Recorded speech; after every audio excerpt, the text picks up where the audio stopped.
नमस्कार, मैं हूं कपिल तिवारी। दिभारत में आपका स्वागत है। नमस्कार, मैं हूं नैन्सी रावत। पेश है आज के मुख्य समाचार। शिवसेना नेता संजय राउत से आज फिर करेगी ईडी पूछताछ। सांसदों के निलंबन को लेकर सदन में आज जबरदस्त हंगामे का आसार। बाढ़ और बारिश से हाल बेहाल। आज रेलवे ने कुल 136 ट्रेनों को किया कैंसिल। महाराष्ट्र में कोरोना के बढ़ने लगे मामले, तो सामने आए 2135 नए मामले। अब समाचार विस्तार से। शिवसेना नेता संजय राउत से आज पात्रा चार्ल्स जमीन घोटाले से जुड़े मनी लॉन्ड्रिंग केस में ईडी पूछताछ कर सकती है। इससे पहले 20 जुलाई को उन्हें पूछताछ के लिए बुलाया गया था, लेकिन दिल्ली में चल रहे संसद के मानसून सत्र से पहले 1 जुलाई को ईडी ने संजय राउत से 10 घंटे की पूछताछ की थी। पूछताछ के दौरान उन्होंने बयान धन संशोधन निवारण अधिनियम की आपराधिक धाराओं के तहत केस दर्ज किए थे। अप्रैल में जांच एजेंसी ने मनी लॉन्ड्रिंग रोधी कानून के तहत संजय राउत और उनके परिवार से जुड़े अलीबाग और मुंबई के दादर और उनकी संपत्ति को कुर्क भी किया था। वहीं दूसरी तरफ संसद के मानसून सत्र की शुरुआत से ही कांग्रेस समेत विपक्षी सांसद महंगाई और जीएसटी की बढ़ती दरों को लेकर विरोध प्रदर्शन कर रहे हैं। लोकसभा में हंगामा करने को लेकर कांग्रेस के 4 सांसदों पर कार्रवाई की गई। ज्योतिमणि, मणिक टैगोर, टीएम प्रतापन और राम्या हरिदास को इस पूरे सत्र के लिए निलंबित कर दिया गया है।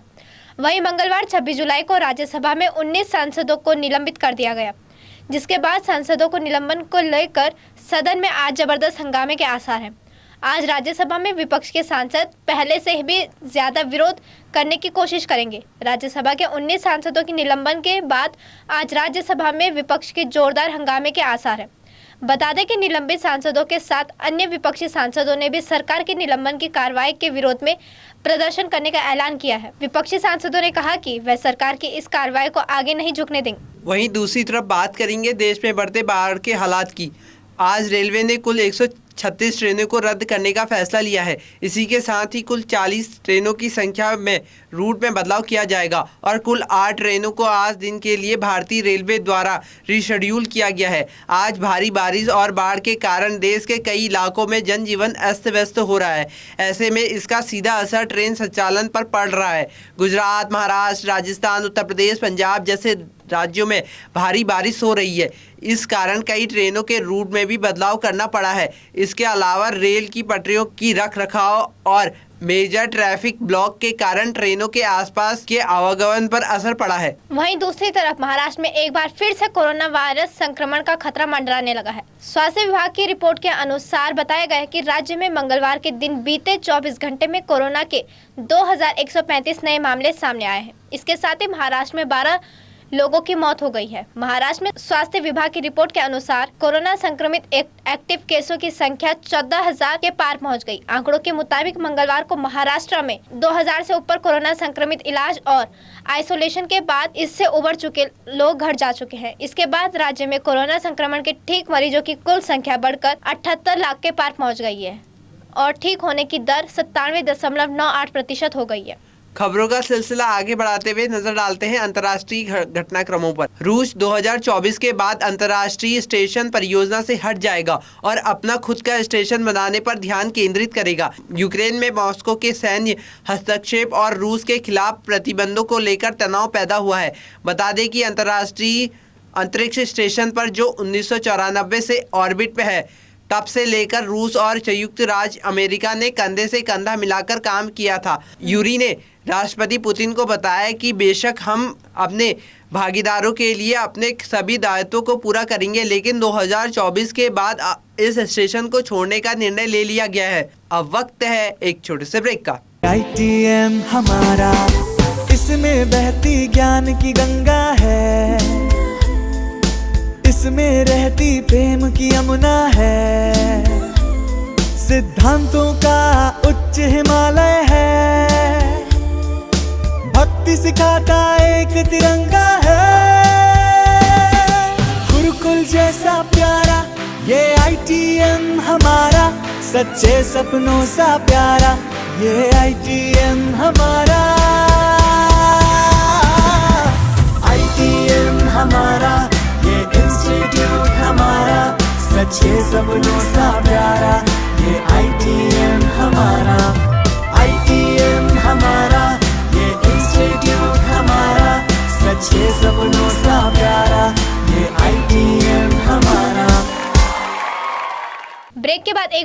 खबरों में आपका स्वागत है। कनाडा के वैंकूवर में भारी गोलीबारी हुई है। इस हादसे में 2 लोगों की मौत हो गई, जबकि जवाबी कार्रवाई में संदिग्ध हमलावर भी मारा गया है। बताया जा रहा है कि लैंगली टाउनशिप में 5 जगहों पर फायरिंग की गई। सभी जगहों पर एक ही हमलावर ने फायरिंग की, जिसमें 4 लोग घायल हो गए और 2 लोगों ने दम तोड़ दिया और 2 अस्पताल में भर्ती हैं। पहले में कहा जा रहा था कि हमलावर ने बेघर लोगों को निशाना बनाया है, लेकिन पुलिस अधिकारियों ने इसकी पुष्टि नहीं की। लैंगली के पुलिस प्रमुख गालिब भयानी ने एक प्रेस कॉन्फ्रेंस करके बताया कि मैं पुष्टि कर सकता हूं कि 4 लोगों को गोली मारी गई है, जिसमें 2 की मौत हो गई और एक महिला की हालत गंभीर बनी हुई है।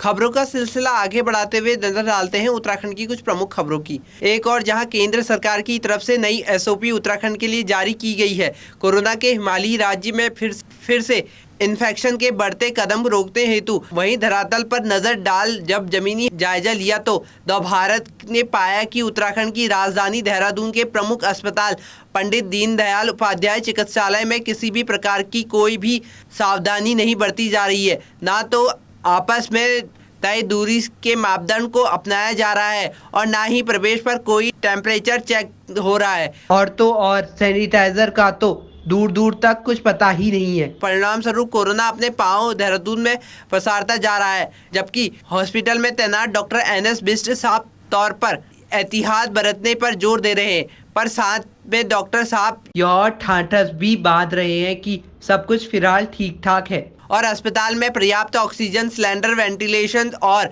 बेड उपलब्ध हैं। पर यहाँ तस्वीरें शायद कुछ और ही बयां कर रही हैं। हालात और व्यवस्थाओं को दुरुस्त करने की अति आवश्यकता जान पड़ रही है। सहयोगी आकाश के साथ नवभारत के लिए देहरादून से कपिल तिवारी। वहीं दूसरी तरफ उत्तराखंड में आज बुधवार को मौसम खराब बना हुआ है। प्रदेश के कुछ इलाकों में बादल छाए हुए हैं तो कहीं पर हल्की बारिश से दिन की शुरुआत हुई। वहीं उत्तरकाशी, बागेश्वर, रुद्रप्रयाग, चमोली में अगले 24 घंटे में भारी बारिश की संभावना को देखते हुए येलो अलर्ट जारी किया गया। मौसम विज्ञानियों के मुताबिक भारी बारिश को देखते हुए सरकार, शासन, जिला प्रशासन के साथ ही आपदा प्रबंधन से जुड़े अफसरों को सतर्क रहने की जरूरत है। शासन की ओर से मानसून अवधि के दौरान विभागों को अलर्ट पर रहने के साथ ही प्रतिदिन की प्रगति रिपोर्ट देने के निर्देश दिए गए हैं। इसके तहत प्रमुख तौर पर लॉन्ड्री, बिजली, पानी, सिंचाई इत्यादि की प्रतिदिन की रिपोर्टिंग सचिवालय स्थित राज्य आपातकालीन परिसंचालन केंद्र को की जा रही है। ऊर्जा निगम और पेयजल निगम की ओर से प्रदेश भर में आपूर्ति सुचारू रहने के दावे किए गए हैं। तो खबरों का सिलसिला आगे बढ़ाते हुए नजर डालते हैं खेल जगत पर। भारत और वेस्टइंडीज के बीच वनडे सीरीज का आज तीसरा मुकाबला खेला जाएगा। इस सीरीज में भारत ने 2-0 की बढ़त बना ली है। उसने शुरुआती 2 मैचों में जीत हासिल की है। टीम इंडिया तीसरे मुकाबले के लिए प्लेइंग 11 में बदलाव कर सकती है। हालांकि अक्षर ने पिछले मुकाबले में बेहतरीन प्रदर्शन करते हुए टीम इंडिया की जीत दिलाई थी। उन्होंने 64 रन की नाबाद पारी खेली। उन्होंने इस मुकाबले में 1 विकेट भी लिया था। अक्षर ने भारत को दूसरे वनडे में जीत दिलाई थी। खबरों में आगे बढ़ते हुए बात करेंगे बॉलीवुड जगत की। बॉलीवुड की मशहूर actors Kangana Ranaut upcoming film emergency in दिनों चर्चा का विषय बनी हुई है। फिल्म में वो इंदिरा गांधी का रोल प्ले करने जा रही है। उनका लुक और फिल्म का एक ट्रेलर भी सामने आ चुका है, जिससे दर्शकों का बेहद अच्छा रिस्पॉन्स मिला। अब इस फिल्म के एक और किरदार से पर्दा उठ गया है। श्रेष्ठ तलपड़े इमरजेंसी फिल्म में भारत रत्न से सम्मानित दिवंगत पूर्व प्रधानमंत्री अटल बिहारी वाजपेयी के किरदार में नजर आने वाले हैं। इस फिल्म में उनका लुक भी सामने आ गया। श्रेष्ठ तलपड़े का मेकओवर अटल बिहारी वाजपेयी के यंग दिनों का है, जब वो राजनीति में पूरी तरह से सक्रिय थे। इसी के साथ आज के समाचार समाप्त हुए। धन्यवाद।